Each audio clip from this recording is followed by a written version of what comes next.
இப்போ நம்ம ஒரு ஃப்ரெண்டு கூட இருந்திருப்பாங்க, அவங்க லவ் ஸ்டோரி ஒன்று ஷேர் பண்ணியிருப்பாங்க. பயங்கர காமெடியாக இருந்திருக்கும் இல்லையா? அந்த மாதிரி சும்மா இருக்கு. அவங்க கிரிஞ்சு தான் பண்ணுவாங்க. ஆராப்ல லவ் பண்ணிட்டு அப்புறம் அது உண்மையான காதல், அதுக்கப்புறத்துல இருந்து நான் வாழ்க்கையில லவ்வே பண்ண மாட்டேன் அப்படி சொல்லிட்டு இருக்கவங்க தான் சார். 6 years ப்ளஸ் லவ் பண்ணிட்டு இருந்தாங்க. ஸோ அவங்க வந்து 3rd year எண்டிங்கில் டிசைட் பண்ணிட்டாங்க ரெஜிஸ்டர் மேரேஜ் போயிட்டு மேரேஜ் பண்ணிக்கலாம். அப்புறம் பார்த்தா அவர் ரெஜிஸ்டர் அந்த ஆஃபீஸ் சூஸ் பண்ணது பார்த்தீங்கன்னா அந்த ஏரியாலே அதுதான் ரொம்ப மிஸ்டேக் ஆனதால என்ன ஆயிடுச்சுன்னா இதே உயர் மலை தானே ஆரம்பிச்சது காதலா. பையன் வந்து பார்த்தான், ஒரு பொண்ணு இருந்துச்சு, இவனுக்கு அவருக்கு கனெக்ட் ஆயிடுச்சு. அனிமே அவங்களும் அனிமே இவனும் அனிமே. லவ் பண்ணிட்டு இருக்கும் போது என்னாச்சுன்னா லவ் போயிடுச்சு. இவர் வந்து இங்க சென்னையில இருக்காப்புல, அந்த பொண்ணு வந்து ஏதோ லாங் டிஸ்டன்ஸ். ஸோ அதனால அவங்களுக்கு வந்து டிஸ்டன்ஸ் ரொம்ப பயங்கரமான டிஸ்டன்ஸ். அப்பப்போ காலில் பேசிக்கிறது மட்டும்தான். அந்த பொண்ணு நல்லா காலில் பேசிட்டு காலேஜில் வந்து அந்த பொண்ணுக்கு வேற யாரோ ஒரு பையன் பிடிச்சிருக்கு போல. சோதிக்காதீங்க. இப்போ நம்ம ஃப்ரெண்ட்ஸும் இல்லை, ஒருத்தவங்க வந்து நம்ம கிட்ட ஒரு லவ் ஸ்டோரி சொல்லியிருப்பாங்க, ஆனால் பயங்கர காமெடியாக இருந்திருப்பாங்கல்ல, அப்படியே தான் இருக்கா? இருக்கு. ஆக்சுவலாக என்னோட காலேஜ் ஃப்ரெண்டு நேம் சொல்ல வேணாம்.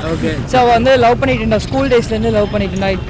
6 years ப்ளஸ் லவ் பண்ணிட்டு இருந்தாங்க. ஸோ அவங்க வந்து 3rd year எண்டிங்கில் டிசைட் பண்ணிட்டாங்க ரெஜிஸ்டர் மேரேஜ் போயிட்டு மேரேஜ் பண்ணிக்கலாம். எக்ஸாம் முடிஞ்சு அன்றைக்கே போயிட்டு மேரேஜ் பண்ணிவிட்டு அப்படியே விட்டுடலாம் அந்த அழைப்பா இதே மாதிரி. அப்புறமா வந்து ஃப்யூச்சரில் தெரிஞ்சுக்கிட்டோம் அந்த மாதிரி ஆயிடுச்சு. அப்புறம் பார்த்தா அவர் ரெஜிஸ்டர் அந்த ஆஃபீஸ் சூஸ் பண்ணது பார்த்தீங்கன்னா அந்த ஏரியாலே அதுதான் ரொம்ப மிஸ்டேக் ஆனதால என்ன ஆயிடுச்சுன்னா அவங்க அப்பாவே யாரோ கசின்ஸ் யாரோ வந்து கரெக்டாக அவங்களும் அதே ரெஜிஸ்டர் ஆஃபீஸ்க்கு வந்ததால நீ எங்கடா இங்க? அத நான் சொல்றேன். அண்ணா நீ எங்கடா இங்க? அத நான் சொல்றேன். நீ எங்கடா இங்க? அது பார்த்ததால அவங்க அது நல்லா கொஞ்சம் மாட்டிக்கிட்டே பண்ண முடியல அவங்களால. ரெஜிஸ்டர் பண்றதுக்குள்ளவே அவங்க மாட்டிக்கிட்டதால ஆப்வியஸா வீட்டில் போயிட்டு அடிச்சு ஆனால் இப்போ அவளுக்கு அவங்களோட தான் மேரேஜ் ஆயிட்டு ஒரு பேபியே இருக்கு. நான் கூட மாறிடுவாங்கன்னு ஒரு காதல். ஆனால் கொஞ்சம் ஸ்டபனா அவரை தான் மேரேஜ் பண்ணிப்பேன்றதால அப்புறமா காலேஜ் முடிச்ச உடனே இந்த இது நடந்தது. ஒரு 6 monthக்குலாம் 2 வீட்லையுமே பேசி மேரேஜ் ஆயிடுச்சு. இது 3 years பேக். பயங்கரமா வாழ்றாங்க. நல்லா இருக்காங்க. ஒரு பாப்பாவோட சோதிக்காதீங்க. பயங்கர காமெடியான எதுவுமே இல்லையா? சும்மா இருக்கு. அவங்க கிரிஞ்சு தான் பண்ணுவாங்க. ஆராப்ல லவ் பண்ணிட்டு அப்புறம் அது உண்மையான காதல், அதுக்கப்புறத்துல இருந்து நான் வாழ்க்கையில லவ்வே பண்ண மாட்டேன் அப்படி சொல்லிட்டு இருக்கவங்க தான் சார். நார்மலா கிரிஞ்சு. 6th standard லவ் பண்ணும்போது லவ் பண்ணிடுவாங்க. ஆமா, அது ஒரு 2 மாசம் கழிச்சு முடிஞ்சிடும். அதுக்கப்புறம் 8th ஒரு பொண்ணு, 9th ஒரு பொண்ணு, 10th ஒரு பொண்ணு, அப்படி லிஸ்ட் பெருசா போய்கிட்டு இருக்கு. அப்படி போயிட்டே இருக்கும். ஆனா அது உண்மையான லவ்னு சொல்லிட்டு உங்ககிட்ட வந்து சொன்னாங்க. ஆமா ப்ரோ, நீங்க வேற. அவன் வந்து கல்யாணம் பண்றதுக்காக நான் கோயில் எல்லாம் பார்த்துட்டேன். 6வது இல்லையா? 6வதுல இல்ல ப்ரோ, இப்போ லாக்டவுனுக்கு முன்னாடி. அந்த பொண்ணு நான் என் மாமாவை தான் கல்யாணம் பண்ணிட்டேன். டாட்டா பை பை சொல்லிட்டு போயிடுச்சா? கேர்ள்ஸ் ஆர் ஆல்வேஸ் பையன் ப்ரோ. பையனா? நான் குமார் அவசரப்பட்டிய பின்ன அவன்ற பசங்க தான் இப்படி பண்ணுவாங்க. ஏதோ ஒரு அப்படி கிரிஞ்சு பண்ணுவாங்க.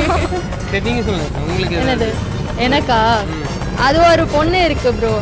அது வந்து அட் அ டைம்ல எத்தனை பேர் தவறாலும் லவ் பண்றாங்க, சுத்திக்கிட்டு இருக்காங்க. அந்த மாதிரி தான் இருக்காங்க. அது என்னன்னு கதைன்னு தெரியல. கேட்டா லவ் பண்றேன்றாங்க. அப்புறம் இந்த சைடு வந்தா இன்னொரு பையனை லவ் பண்ணுது. என்ன காமெடின்னு தெரியல. அது எல்லாம் கிரிஞ்சு தான் ப்ரோ. காதலாலே இப்ப கிரிஞ்சு தான்.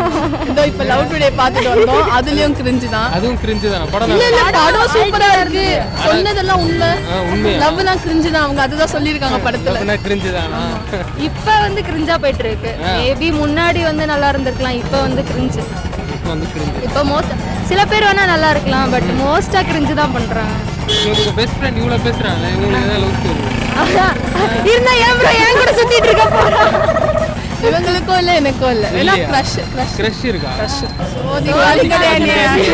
ப்ரோ உங்களோட பேரு? என் பேர் கிறிஸ்டல். உங்களோட பேரு? நித். என் பேர் நித். கிறிஸ்டல் நித். கிறிஸ்டல் அப்படியே கிறிஸ்டல்னா அது ஒரு பெரிய கதை. அப்பா பேர் கிருபா, அம்மா பேர் ஸ்டெல்லா. ஸோ கிருபால இருந்து கிர்ரியும் ஸ்டெல்லா இருந்து ஸ்டெல்லியை வச்சு கிறிஸ்டல்னு வச்சாங்க. ஏன் கிறிஸ்டல் ஆயிடுச்சு? எங்க பேர் என் பேர் வந்து எதுக்கு வச்சாங்கன்னே தெரியல, வச்சுட்டாங்க. எதுக்கு வச்சாங்கன்னே தெரியல, வச்சுட்டாங்க. சரி, நம்ம ஃப்ரெண்டு கிட்ட ஒரு லவ் ஸ்டோரி ஒன்று கேட்டிருப்போம். பயங்கர காமெடியா இருந்திருக்கும்ல. எந்த லவ் ஸ்டோரி? வந்து தானே இதே வியர் மாலை தானே ஆரம்பிச்சது. பையன் வந்து பார்த்தான், ஒரு பொண்ணு இருந்துச்சு, இவனுக்கு அவருக்கு கனெக்ட் ஆயிடுச்சு. அனிமே அவங்களும் அனிமே இவனும் அனிமே. ஸோ அப்படியே ஒரு கனெக்ட் ஆயிடுச்சு. பையன் என்ன பண்ணா, ரொம்ப நாளா பேசி ப்ரொபோஸ் பண்ணா, அவங்க ஜென்டலா ரிஜெக்ட் பண்ணிட்டாங்க. அதுக்கப்புறம் பையன் ஜிம் எல்லாம் போய் பாடி போடுறா, அவளையும் மறக்கத்தான் நிறைய அவளையும் மறக்கத்தான் இப்பெல்லாம் பைசப்ஸ் எல்லாம் போட்டுருக்காங்க. காட்டு பாப்போம். அவளை மறந்துட்டியா இல்லையா? மறந்துட்டியா? சோதிக்காதீங்களா என்னைய. உன் ஃப்ரெண்டு யாராவது ஒருத்தர் உங்ககிட்ட ஒரு லவ் ஸ்டோரி சொல்லியிருப்பாங்கல்ல, பயங்கரமா ஊந்து சிரிச்சிருப்பீங்கல்ல, அப்படி ஏதாவது இருக்கா? இருக்கு நிறைய இருக்கு. எங்களுக்கு என்னது கண்ணுக்கு எதிர்க்கவே நிக்குது. மறக்க முடியாது ஸ்டோரி. இப்போ ரீசெண்டா சொன்னான் போல. ஓகே. எப்படின்னா இது ஸ்கூல் டைம்ஸ் லவ்ஸ் அவங்களுக்கு. எப்படின்னா இந்த ஃப்ரெண்ட்லியா வந்து ஐ லவ் யூன்னு சொல்லி விளையாடிப்பாங்களா, அந்த மாதிரி ஆரம்பிச்ச ஒரு லவ். கவலைப்படாத, இன்னும் 10 நாள் டைம் இருக்குல்ல, அதுக்குள்ள எல்லாத்தையும் நான் கரெக்ட் பண்ணிடுறேன். என்னவோடா என்ன கை விட்டுறாதடா. அந்த மாதிரி கூட இல்ல, அதெல்லாம் அவங்க சொல்லிக்க மாட்டாங்க. இவங்க எப்படின்னா ஃப்ரெண்ட்லியா லவ் யூ பேசி பழகிடுவாங்க. அந்த மாதிரி அந்த லவ்வர்ஸா மாறினாங்க. அப்படியே லவ் ஆகி இவங்க லவ் பண்ணிட்டு இருந்தாங்க. லாக்டவுன்ல லவ் பண்ணிட்டு இருந்தாங்க. லவ் பண்ணிட்டு இருக்கும்போது என்னாச்சுன்னா, லவ் போயிடுச்சு. இவர் வந்து இங்க சென்னையில இருக்காப்புல, அந்த பொண்ணு வந்து ஏதோ லாங் டிஸ்டன்ஸ் பழையர்காடுன்னு வச்சுக்கோங்க, அங்க இருக்கு அந்த இடத்துல, அந்த மாதிரி வச்சுக்கோங்க. இப்போ வந்து இவன் வந்து சென்னையில படிக்கிறான், என் ஃப்ரெண்டு சென்னையில தான் படிக்கும். ஓகேங்களா, அந்த பொண்ணு வந்து அந்த இடத்துல படிக்குது. ஸோ அதனால அவங்களுக்கு வந்து டிஸ்டன்ஸ் ரொம்ப பயங்கரமான டிஸ்டன்ஸ். அப்பப்போ காலில் பேசிக்கிட்டு மட்டும்தான். அந்த பொண்ணு நல்லா காலில் பேசிட்டு, காலேஜ்ல வந்து அந்த பொண்ணுக்கு வேற யாரோ ஒரு பையன் பிடிச்சிருக்கு போல. என்ன பண்றது? பட் ஆனா அந்த பொண்ணு வந்து நம்ம என்ன சொல்ல முடியாது, தப்பு சொல்ல முடியாது. ஒண்ணு அந்த பொண்ணு ஸ்டார்டிங்கே இவன் சொல்லிக்கணும், அந்த விஷயத்துல தப்பு சொல்லலாம். எனக்கு வேற பையனை பிடிச்சிருக்குன்றது இவன் சொல்லிக்கணும். இவன் ஆசையா வளர்த்திருக்க மாட்டான். லவ்னு சொல்லிட்டு இவனை வந்து எதுவுமே பேசாம சும்மா ஃப்ரெண்ட்லியா பேசுற மாதிரி லவ்னு பேசிட்டு அங்க வேற பையனை பிடிச்சிருக்கு, கதை குடிச்சிருச்சு. அதுக்கப்புறம் சோதிக்காத நீ வேணா, நீ ஆல்ரெடி சோதனை சோதிக்காதீங்க.